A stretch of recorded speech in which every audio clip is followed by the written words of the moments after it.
Binalaan ni Justice Secretary Laila de Lima si Cesar Mancao II na tatanggalin siya sa Witness Protection Program kung hindi pa siya agarang lulutang. Apela ng kalihim kay Mancao, sumuko na at harapin ang kaso sa korte.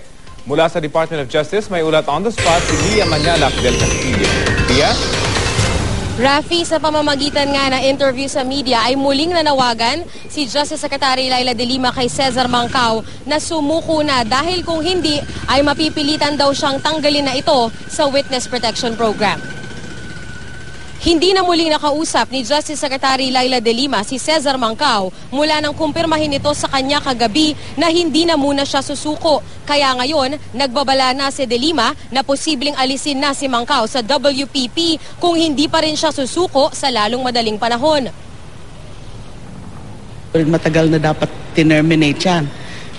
Nung dinenay na ng RTC yung kanyang discharge as a state witness, pwede ko dapat i-terminate din kaagad yung WPP coverage, but I did not.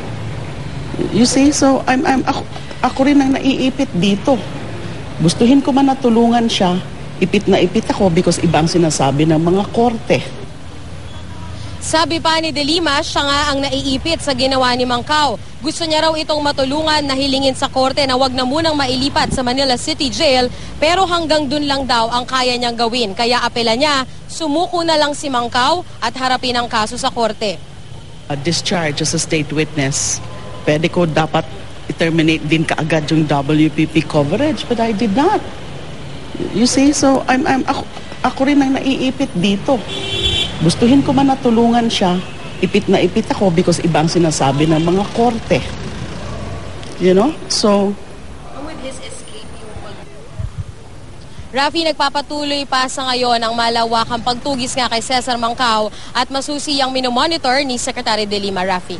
Lia, kung hindi lilipat si Mancao, kung sakali mang mahuli siya sa Manila City Jail, saan siya po pwedeng editine? Sa NBI pa rin?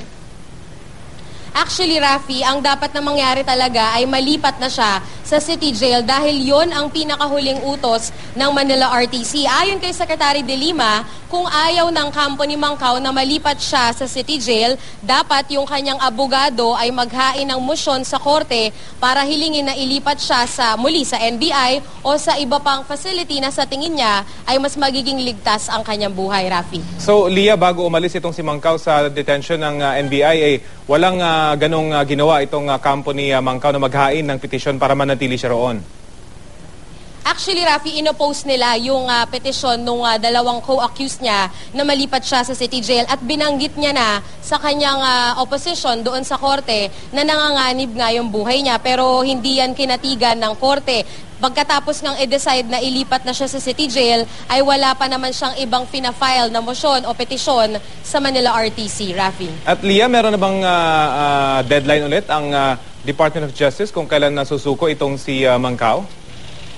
Hindi na nagbigay ngayon ng specific na deadline si Secretary de Lima basta't nananawagan siya na as soon as possible, sana sumuko na nga itong si Mancao. Okay, maraming salamat, Lia Manyalak del Castillo.